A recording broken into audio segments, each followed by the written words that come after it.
Types of nucleic acid. Nucleic acid का अब type देखेंगे। जैसा कि हमने देखा कि बोला कि there are two types of nucleic acid. दो तरह का न्यूक्लिक एसिड होता है, पहला डीएनए और दूसरा आरएनए। डीएनए का मतलब डीऑक्सीराइबोज न्यूक्लिक एसिड और आरएनए का मतलब राइबोज न्यूक्लिक एसिड। तो ये डीएनए जो होगा ये इसमें क्या होगा, डीऑक्सीराइबोज शुगर, और आरएनए में राइबोज शुगर होता है। On the basis of the sugar हम लोग इसको बोलते हैं डीएनए और आरएनए। अब टाइप्स हम देखेंगे कि ये इसका क्या कैरेक्टर होगा, और ये डीएनए और ये आरएनए। तो हमने देखा कि न्यूक्लिक एसिड बना रहता है किस चीज से, बेस, शुगर एंड फॉस्फेट। तो बेस जो होगा ये दो तरह का होगा, प्यूरिन होगा और पाइरिमिडीन होगा बेस। ये कैरेक्टर यहाँ, और प्यूरिन में भी इसका एग्जाम्पल जो होगा प्यूरिन का, ये एडेनिन, गुआनिन। पाइरिमिडीन का एग्जाम्पल्स होगा साइटोसिन, थाइमिन और यूरासिल। अब देखेंगे कि ये बेस जो होगा, एडेनिन जो होता है डीएनए में प्रेजेंट होता है, आरएनए में भी प्रेजेंट होगा, और गुआनिन भी डीएनए में क्या होता है, प्रेजेंट होता है, और आरएनए में भी प्रेजेंट होगा। साइटोसिन भी डीएनए में प्रेजेंट होता है और आरएनए में भी प्रेजेंट होता है साइटोसिन। थाइमिन डीएनए में प्रेजेंट होगा और आरएनए में एब्सेंट होता है। यहाँ पे ये एब्सेंट होगा, यानी आरएनए में थाइमिन नहीं होता है, और यूरासिल जो है डीएनए में नहीं होता है, यानी यहाँ यूरासिल क्या होगा, एब्सेंट होगा, और यूरासिल क्या होता है, आरएनए में प्रेजेंट होता है। यानी अगर बात करेंगे कि ये डीएनए, ये मान लें कि ये जो वाल है, ये दीवार जो है, ये डीएनए है, तो इसमें 4 टाइप्स के ईंट लगे होंगे। वो कौन कौन सा होगा, एडेनिन हो सकता है, गुआनिन हो सकता है, साइटोसिन होगा, थाइमिन होगा, लेकिन यूरासिल नहीं रहता है। जब इसको हम लोग मान लेते हैं कि ये दीवार एक आरएनए है, तो उस आरएनए में जो ईंट होगा वो कौन सा होगा, एडेनिन हो सकता है, गुआनिन, साइटोसिन और यूरासिल, थाइमिन नहीं होगा। तो ये हुआ डीएनए और ये आरएनए। अब शुगर, अगर शुगर देखें तो डीएनए में कौन सा शुगर होगा, डीऑक्सीराइबोज शुगर, डीऑक्सीराइबोज शुगर, और आरएनए में कौन सा शुगर होगा, राइबोज शुगर, राइबोज शुगर। उसके बाद हमने पढ़ा था क्या होता है, फॉस्फेट। ये फॉस्फेट जो होता है, चूंकि एक न्यूक्लियोटाइड क्या हम स्टडी करेंगे तो देखेंगे कि क्या होता है, made up of base, sugar and phosphate. तो इसमें क्या होगा, H3PO4, और इसमें भी क्या होगा, H3PO4। तो ये हो गया टाइप्स ऑफ न्यूक्लिक एसिड, दो तरह का हो गया, डीएनए और आरएनए। अब नेक्स्ट जो हम स्टडी करेंगे वो डीएनए का स्टडी हम करेंगे, डीएनए का और आरएनए का। और डीएनए को चूंकि हम पढ़ चुके हैं कि ये क्या होता है, डबल स्ट्रैंडेड होता है और ये सिंगल स्ट्रैंडेड होता है। डबल स्ट्रैंडेड होने का मतलब क्या है कि ये डीएनए जो होगा ये दो इसमें स्ट्रैंड्स होगा, 2 स्ट्रैंड्स से बना रहता है। 2 स्ट्रैंड्स मतलब क्या होगा कि ये एक स्ट्रैंड्स हो गया जिसको 5 प्राइम और 3 प्राइम बोलते हैं, ये 3 प्राइम और क्या होगा 5 प्राइम।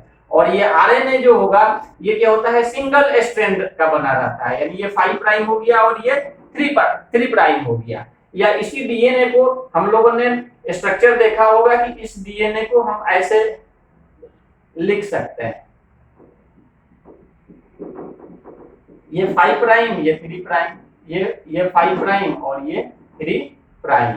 तो ये डीएनए का जो डबल, इसको बोलते हैं डबल हेलिक्स स्ट्रक्चर बोलते हैं, कि ये होता है ऐसे हेलिक्स, 2 स्ट्रैंड्स जो होगा आपस में क्या होता है, ये हाइड्रोजन बॉन्ड के थ्रू क्या होता है, आपस में क्या होता है, सर्कुलर मतलब ये स्पाइरल स्ट्रक्चर बनाता है। यहाँ पे क्या होता है, एडेनिन, गुआनिन, यहाँ साइटोसिन, थाइमिन, थाइमिन होगा तो एडेनिन, तो इस तरह से स्ट्रक्चर होगा। नेक्स्ट टॉपिक हम देखेंगे कि डीएनए का स्ट्रक्चर क्या है, उसका फिजिकल स्ट्रक्चर क्या है, केमिकल स्ट्रक्चर क्या है, फिर आरएनए का फिजिकल और केमिकल स्ट्रक्चर क्या है। तो यहाँ जो हमने देखा base, adenine, guanine, cytosine, thymine और यूरासिल, इतने तरह के क्या होता है, ये बेसेज होते हैं। तो ये एडेनिन जो होता है हमेशा पेयर बनाता है थाइमिन के साथ, ये एडेनिन हमेशा पेयर बनाएगा थाइमिन के साथ, और इसके बीच में ये जो होता है हाइड्रोजन बॉन्ड होता है, डबल हाइड्रोजन बॉन्ड रहता है। और गुआनिन हमेशा जो है ये पेयर बनाता है साइटोसिन के साथ, और इसके बीच में जो हाइड्रोजन बॉन्ड होगा, ये हाइड्रोजन बॉन्ड से आपस में जुड़ा रहता है गुआनिन साइटोसिन से, और इसके बीच में हाइड्रोजन जो बॉन्ड होता है वो हाइड्रोजन बॉन्ड होता है उसमें 3, मतलब ये ट्रिपल होता है, ये डबल होता है, इसमें 3 हाइड्रोजन बॉन्ड ये लगा रहता है। तो एडेनिन थाइमिन के साथ पेयर बनाएगा, गुआनिन साइटोसिन के साथ पेयर बनाता है। एडेनिन साइटोसिन के साथ कभी पेयर नहीं बनाता है, और थाइमिन गुआनिन के साथ कभी पेयर नहीं बनाता है। इसलिए डीएनए का जब स्ट्रक्चर हम देखेंगे तो देखेंगे कि ये एडेनिन हमेशा गुआनिन के साथ, साइटोसिन थाइमिन के साथ, यहाँ पर साइटोसिन जो है यहाँ पर एडेनिन थाइमिन के साथ, और गुआनिन साइटोसिन के साथ, यहाँ थाइमिन एडेनिन के साथ, तो हमेशा एडेनिन थाइमिन के साथ और ये गुआनिन साइटोसिन के साथ ये एक रूल पढ़ना रहता है, चारगाफ्स रूल, उसके अंदर में ये आता है कि एडेनिन थाइमिन के साथ पेयर बनाता है और ये गुआनिन साइटोसिन के साथ पेयर बनाता है, और इसका रेशियो क्या होता है। चारगाफ्स रूल जब पढ़ते हैं तो वहां पर इसका थोड़ा हम डिटेल स्टडी करते हैं। तो ये हुआ टाइप्स ऑफ न्यूक्लिक एसिड। तो न्यूक्लिक एसिड का हमने टाइप्स देखा, और न्यूक्लिक एसिड जो होगा ह्यूमन के सेल के न्यूक्लियस में होता है, प्लांट सेल के भी न्यूक्लियस में होगा। बट अगर हम माइक्रो ऑर्गेनिज्म की बात करेंगे तो माइक्रो ऑर्गेनिज्म जो होता है, बैक्टीरिया की बात करेंगे तो वो क्या होता है, प्रोकैरियोट होता है। तो सेल के अंदर में हमने बताया कि सेल जो होगा उसके अंदर में क्या होता है, ये न्यूक्लियस होता है। सेल के अंदर में ये सेल के अंदर में क्या होगा, न्यूक्लियस होगा, और इस न्यूक्लियस में क्या होता है, क्रोमोसोम होता है। तो पिछले क्लास में हमने पढ़ाया था कि ये क्रोमोसोम जो होगा, chromosome is made up of DNA and histone protein. DNA और हिस्टोन प्रोटीन से बना रहता है। डीएनए पे हिस्टोन प्रोटीन क्या रहता है, ऐसे लिपटा रहता है, और हिस्टोन प्रोटीन जो होता है H1 होता है, H2A, H2B, H3, H4, 5 types के हिस्टोन प्रोटीन होता है। तो इसमें जो डीएनए होगा तो कहाँ होगा, या न्यूक्लिक एसिड का ये टाइप्स हुआ तो कहाँ होता है, न्यूक्लियस में होता है। तो एक्चुअली क्या होता है कि there are 2 types of cell, 2 तरह का सेल होता है। एक को बोलते हैं प्रोकैरियोटिक सेल और दूसरे को बोलते हैं यूकैरियोटिक सेल बोला जाता है। प्रोकैरियोटिक सेल का मतलब होता है प्रोकैरियोटिक जो सेल होगा, यानी बैक्टीरिया इसका एग्जांपल हो गया प्रोकैरियोटिक सेल का। तो प्रोकैरियोटिक सेल में न्यूक्लियस नहीं होता है, तो न्यूक्लियस इसमें नहीं होता है। क्रोमोसोम जो होगा इसका साइटोप्लाज्म में होता है, साइटोसोल में होता है, या ये बोलेंगे कि प्रोटोप्लाज्म में होता है। इसमें न्यूक्लियस नहीं होता है। प्रो मीन्स होता है प्रिमिटिव, और कैरियोन मीन्स होता है न्यूक्लियस। यानी ये प्रोकैरियोटिक टर्म जो बना है इसका एक्चुअली मीनिंग होता है प्रिमिटिव न्यूक्लियस। प्रिमिटिव मतलब पिछड़ा हुआ, नॉट वेल डेवलप, जिसका न्यूक्लियस डेवलप नहीं है। यानी यदि हम बोलेंगे वन वर्ड इसके लिए यूज करेंगे प्रोकैरियोट के लिए, तो ये बोला जाता है कि प्रोकैरियोट जो होता है ये इसमें न्यूक्लियर मेम्ब्रेन नहीं होता है। जब न्यूक्लियर मेम्ब्रेन नहीं होता है तो हम न्यूक्लियस की बात नहीं करते हैं, और इसका जो जेनेटिक मटेरियल होगा, डीएनए आरएनए की जो बात हम पढ़ाई में हम पढ़ते हैं, वो कहाँ होगा, इसके साइटोप्लाज्म में। और दूसरा होता है यूकैरियोट। तो यूकैरियोट, यू मीन्स होता है एडवांस, और कैरियोन मीन्स होता है न्यूक्लियस, जिसका न्यूक्लियस एडवांस हो। एडवांस मतलब वेल डेवलप हो। वेल डेवलप मीन्स उसका न्यूक्लियर, उसमें न्यूक्लियर मेम्ब्रेन हो। तो जो ह्यूमन सेल की हम स्टडी करते हैं तो उसमें देखते हैं कि क्या होता है, न्यूक्लियर मेम्ब्रेन, यानी इसका न्यूक्लियस जो होगा वेल डेवलप होगा and contain the nucleic acid, DNA and RNA. Plant cell में भी क्या होगा, प्लांट सेल में भी क्या होता है, न्यूक्लियस होता है, यानी उसमें न्यूक्लियर मेम्ब्रेन होता है, वो यूकैरियोट है। तो उसमें भी क्या होगा कि उसका जो न्यूक्लिक एसिड होगा, डीएनए आरएनए जो होगा, वो कहाँ होगा, न्यूक्लियर मेम्ब्रेन बाउंड जो स्ट्रक्चर न्यूक्लियस है उसके अंदर में होगा। और प्रोकैरियोट के केस में कहाँ होता है, साइटोप्लाज्म में होता है या प्रोटोप्लाज्म में होता है। तो ये हुआ न्यूक्लिक एसिड, न्यूक्लिक एसिड कहाँ पे होता है, ठीक है। तो न्यूक्लिक एसिड को बोला जाता है कि ये कंट्रोल द जेनेटिक इंफॉर्मेशन, ये जेनेटिक इंफॉर्मेशन को कंट्रोल करता है। डीएनए आरएनए क्या होता है, ये जेनेटिक इंफॉर्मेशन को कंट्रोल करेगा। जेनेटिक इंफॉर्मेशन मींस मतलब जेनेटिक कैरेक्टर को, जेनेटिक कैरेक्टर मींस क्या होता है कि transfer of character from one generation to another generation. एक जनरेशन से जो दूसरे जनरेशन में जो कैरेक्टर जाता है, जैसे कोई मदर है उसका बाल जो है थोड़ा सा घुंघराला, तो देखा जाता है कि उसके बच्चे में क्या होगा वैसा दिख रहा है। तो जेनेटिक यहाँ पर कैरेक्टर का मतलब ये होता है। तो ये डीएनए जो होता है, जब सेल में डिवीजन होता है, रेप्लिकेशन होता है, तो एक जनरेशन से या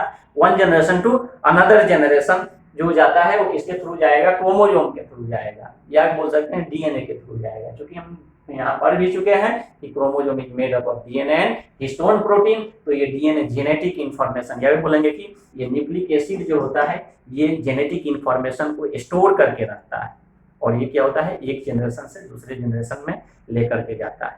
जैसे अभी देखेंगे अभी कोविड-19, तो कोविड-19 जो है ये टाइप ऑफ वायरस, एक तरह का ये क्या है वायरस होता है, और ये आरएनए कंटेनिंग वायरस है। ये आरएनए कंटेनिंग वायरस है, यानी अगर इसमें न्यूक्लियस का कोई कंसेप्ट नहीं होता है, जैसा नहीं कि न्यूक्लियस है उसके अंदर में आरएनए होगा। यानी वायरस का जब हम स्टडी करेंगे देखेंगे कोविड-19, तो ये आरएनए वायरस कंटेनिंग वायरस होता है, यानी उसमें सिंगल स्ट्रैंडेड क्या होगा, ये आरएनए होगा।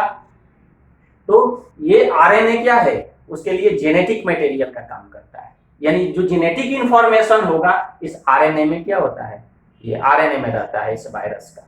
और फिर आगे देखेंगे, आगे जब डिजीज वगैरह पढ़ते हैं तो वहां और डिटेल में हम लोगों को ये पढ़ना रहता है। तो नेक्स्ट जो देखेंगे हम डीएनए का स्ट्रक्चर और आरएनए का स्ट्रक्चर, क्योंकि ये न्यूक्लिक एसिड जो होता है मतलब ये very important part of biochemistry. Actually nucleic acid DNA और आरएनए पढ़ते हैं मोलिकुलर बायोलॉजी में, लेकिन ये बायोकेमिस्ट्री का एक बहुत इंपॉर्टेंट चैप्टर होता है। तो उसमें भी हम लोग एक्चुअली बायोकेमिस्ट्री पढ़ रहे हैं, तो उसमें क्या होता है न्यूक्लिक एसिड देख रहे हैं। नेक्स्ट क्लास में हम देखेंगे कि डीएनए और आरएनए का स्ट्रक्चर का हम स्टडी करेंगे।